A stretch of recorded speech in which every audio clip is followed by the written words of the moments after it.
सूर्यनारायण जर उगवले नसते तर आकाशाचा रंगच समजला नसता। जर छत्रपती शिवाजी राजे जन्मले नसते तर खरंच हिंदू धर्माचा अर्थच समजला नसता। परमपवित्र माझ्या या मातृभूमीला नमस्कार। सन्माननीय व्यासपीठ व येथे जमलेल्या माझ्या सर्व रसिक श्रोता हो, मी आज तुमच्याशी एका अशा महान व्यक्तीबद्दल बोलणार आहे ज्यांचा मला तुम्हाला नाही तर संपूर्ण देशाला अभिमान आहे। अशा महान शिवाजी महाराजांचा जन्म 19 फेब्रुवारी 1630 ला महाराष्ट्रातील पुण्यात असलेल्या जुन्नर तालुक्यातील शिवनेरी किल्ल्यावर झाला। शिवरायांच्या वडिलांचे नाव शहाजी राजे भोसले व आईचे नाव जिजाबाई असे होते। जिजाबाई ह्या धार्मिक स्वभावाच्या सात्विक स्त्री होत्या। त्या शिवरायांना लहान असताना युद्धाच्या गोष्टी सांगत असत। रामायण महाभारतातील कथा सुद्धा त्या सांगायच्या। या सर्व गोष्टींचा शिवरायांवर खूप प्रभाव झाला। एक आदर्श शासनकर्ता, उत्कृष्ट योद्धा व सहिष्णू राजा म्हणून त्यांनी भारतीय आणि विशेषत्वाने महाराष्ट्रीय इतिहासात आपला विशेष ठसा उमटवला आहे। ज्या काळात शिवरायांचा जन्म झाला त्यावेळी अनेक परकीय सत्ता महाराष्ट्रात धुमाकूळ माजवत होत्या। शेतकऱ्यांना कोणी कैवारी नव्हता। मुघलांच्या कैदेत लाखो मराठा सैनिक खितपत पडले होते। अनेक बायकांचा कुंकवाचा धनी मारला जात होता। स्त्रियांची अब्रू लुटली जात होती। राजे तुम्ही होतात म्हणून दिसले मंदिरांना कळस आणि दारात तुळस। राजे तुम्ही होतात म्हणून दिसले मंदिरांना कळस आणि दारात तुळस। राजे तुम्ही होतात म्हणून राहिले सुहासिनींचे कपाळ आणि हिंदवी स्वराज्याची सकाळ।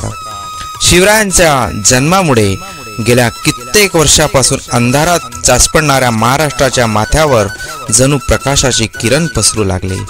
वयाच्या 16व्या वर्षापासून शिवाजी महाराजांनी स्वराज्याची सूत्रे आपल्या हाती घेतली आणि स्वराज्याची घोडदौड सुरू झाली। यासाठी त्यांनी पुणे, मावळ यासारख्या आसपासच्या प्रांतात स्वतः फिरून तेथील परिस्थिती जाणून घेतली। सर्वसामान्य लोकांच्या समस्या समजावून घेतल्या। त्यांच्या मनात स्वराज्याबद्दल आस्था निर्माण केली। शिवरायांच्या या कार्यात त्यांना अनेक सहकार्यांची साथ लाभली। तानाजी मालुसुरे, बाजीप्रभू देशपांडे, शिवा काशीत, मुरारबाजी, येसाजी कंक यासारख्या अनेक सवंगड्यांनी लढाईच्या काळात शिवरायांसाठी आपल्या प्राणांचीही बलिदान देताना मागे पुढे पाहिले नाही। शिवरायांच्या पूर्वी अनेक राजे होऊन गेले। शिवरायांनंतरही अनेक राजे उदयास आले, पण सर्वात आदर्श राजा म्हणून शिवाजी महाराजांना ओळखले जाते। याचे कारण आहे त्यांचे स्वराज्याबद्दल असणारे प्रेम, निष्ठा, पराक्रम व निष्कलंक चारित्र्य। शेतकऱ्यांच्या भाजीच्या देठालाही हात लागता कामा नये असे म्हणत शेतकऱ्यांवर जीवापाड प्रेम करणारे व परस्त्रीला आई समान मानणारे शिवाजी महाराज हे एकमेव प्रजादक्ष राजे होते। शिवाजी महाराज आपल्या मावळ्यांसोबत नेहमी प्रेमाने व आपुलकीने वागत असत। ऊन, वारा, पाऊस याची तमा न बाळगता घरदार विसरून ते आपल्या मावळ्यांसोबत स्वराज्यासाठी दिवस रात्र झटायचे।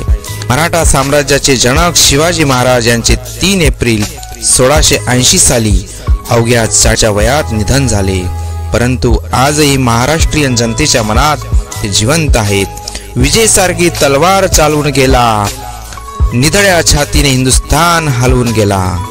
वाघ नख्याने अफजल खानाचा कोथळा फाडून गेला।